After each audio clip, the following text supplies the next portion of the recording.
Mistar TV. Kabupaten Manado atas nama Riko Sampurna Pasari. Baik, kami akan menyapa Polres Tanah yang dilakukan pada hari Jumat kemarin. Lembaga Bantuan Hukum Medan dan Komite Keselamatan Jurnalis Sumatera Utara melakukan jumpa pers di Jalan Hindu, Kota Medan pada Selasa 23 Juli 2024 siang.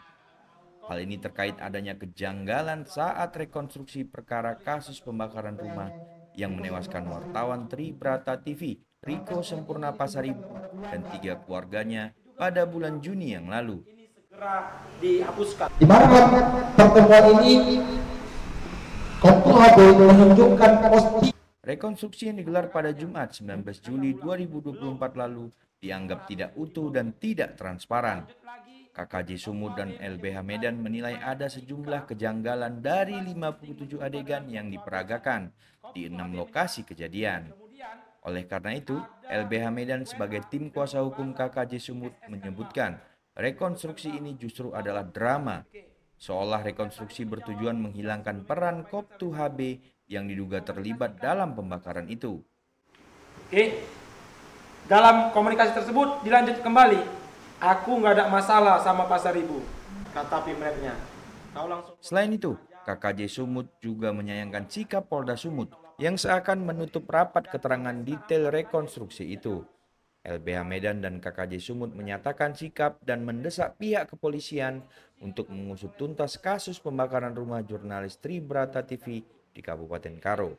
Jika kawan-kawan media di sana mencecar pertanyaan kepada Kepala Bidang Humas Polda Sumatera Utara, Komisaris Besar Hadi Wahyudi, ini tidak satupun jawaban itu yang dilakukan oleh Bulang dengan menyuruh 2 eksekutor dengan Riko Sampurna. Ini kami tidak menemukan apa. Sudah diperiksa di Polda Sumut, terdapat informasi itu dan didampingi saat itu oleh Pemdam. Baik ya, singkat saja bahwasanya dalam rekonstruksi tersebut banyak kejanggalan. Pertama, rekonstruksi itu dilakukan terburu-buru, itu satu. Yang kedua adalah beberapa kejanggalan. Adanya reka adegan di TKP 1, adegan 2 dan adegan 6. Adegan 2 itu terjadi pada tanggal 24, di mana ada keterlibatan anggota TNI yang kita duga itu berinisial Koptu HB itu dalam hal apa? Menunjukkan postingan yang sebelumnya diberitakan oleh almarhum Sampurna Pasaribu. Postingan itu ditunjukkan kepada Bebas Kinting atau Bulang, di mana postingan itu untuk dimintai untuk dihapuskan, kan begitu. Berarti ada rangkaian itu. Terus ada agenda di TKP 1 juga, masih agenda yang sama. Di agenda 6 ada pemeran pengganti yang disebut dalam situ sebagai saksi. Saksinya disebut HB, Koptu HB, yang menyampaikan dalam peran itu adanya pembicaraan yang intens. Ada 3 kali pembicaraan, 3 kali jawaban. Saya sebutkan percakapannya adalah Bulang datang dan berjumpa dengan HB. HB sampai itu menyampaikan kalau Bulang sudah jumpa dengan Sampurna. Dijawab oleh Bulang atau Bebas Kinting, belum, HP ku pun diblokirnya. Dijawab lagi oleh Koptu HB itu, apa? Kata Sampurna sudah jumpa. Dijawab kemudian dengan Bulang, tidak ada itu, bohong dia itu. Kemudian dijawab lagi oleh Koptu HB dengan cepatlah jumpain Sampurna itu. Oke, segera jumpain. Artinya rangkaian ini adalah bentuk suatu dugaan perencanaan terkait dengan laporan anak korban atas dugaan tindak pidana pembunuhan berencana. Itu kejanggalan yang kedua. Kejanggalan ketiga adalah pasal.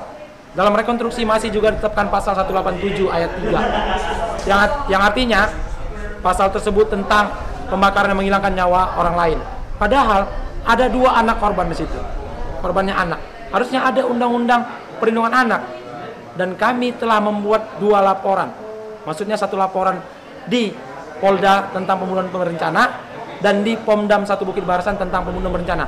Bahkan ada lagi 1 laporan baru dari keluarga besar Pasaribu sedunia, yaitu membuat laporan di Polda Sumut terkait dengan pembunuhan berencana.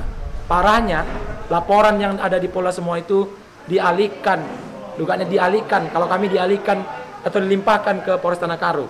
Ya, dugaan kita, keluarga, anak korban, keluarga besar Pasaribu, dan LBH Medan serta KKJ, dugaan kuatnya adalah perencana ini semua aktor yang terkeluarnya adalah kita menduga Koptu HB.